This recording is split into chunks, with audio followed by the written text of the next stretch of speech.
Ilang taon nang nagbebenta ng paputok si Aling Beth sa Bukawi, Bulacan. Hindi nawawala sa tindahan nila ang naka-standby na fire extinguisher at drum ng tubig. Kasama kasi ang mga ito sa requirements sa mga lisensyadong tindahan ng paputok.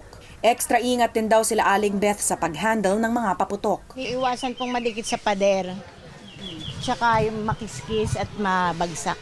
Habang tuloy ang dagsa ng mga mamimili sa fireworks capital ilang araw bago sumapit ang bagong taon, nagpaalala ang local authorities sa fireworks manufacturers at dealers na huwag mag-imbak ng paputok sa mga bahay nila para maiwasan ang aksidente. Regular na nag-iinspeksyon daw ang barangay officials para tiyaking nasa mga bodega o mga tindahan lang nakaimbak ang mga paninda. Pagka sa bahay, hindi minsan maiwasan yung mabasa, tapos mainitan, yun po ang cause masabog po siya. Pagkaganon. Nag-ikot naman si PNP Chief General Benjamin Acorda sa mga tindahan sa Bukawi para silipin ang compliance sa batas ng mga nagbebenta ng paputok. Wala naman daw siyang nakitang violations sa pag-iikot. Nagbabala rin siya sa mga tindahan na nagbebenta ng illegal na paputok sa online selling platforms. Kasama sa mga efforts natin dyan ang law enforcement, yung mga entrapment operation. Kaya yung mga nagbebenta ng mga illegal online, ingat lang po kasi baka mahuli tayo ng kapulisan. Kawawa naman tayo, bagong taon, mahirap yung maghimas tayo ng rehas. So warning na lang po, ingat na lang po tayo sa iwas na lang tayo sa mga bawal.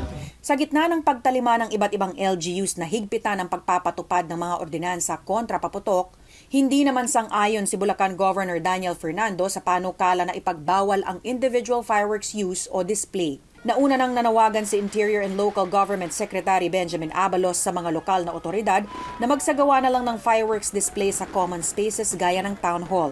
Naniniwala rin ang manufacturer at presidente ng Philippine Fireworks Association na mas makakasama kung pagbabawalan ng mga pamilya na magpaputok sa kanilang mga bahay. When there's a ban, people tend to shift from pyrotechnics, which is safer, yung pailaw.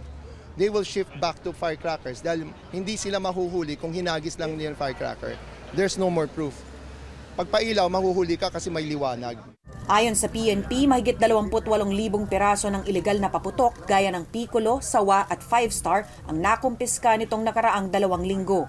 12 naman ang naaresto dahil sa paggamit o pagbenta ng iligal na paputok. AC Nichols, CNN Philippines.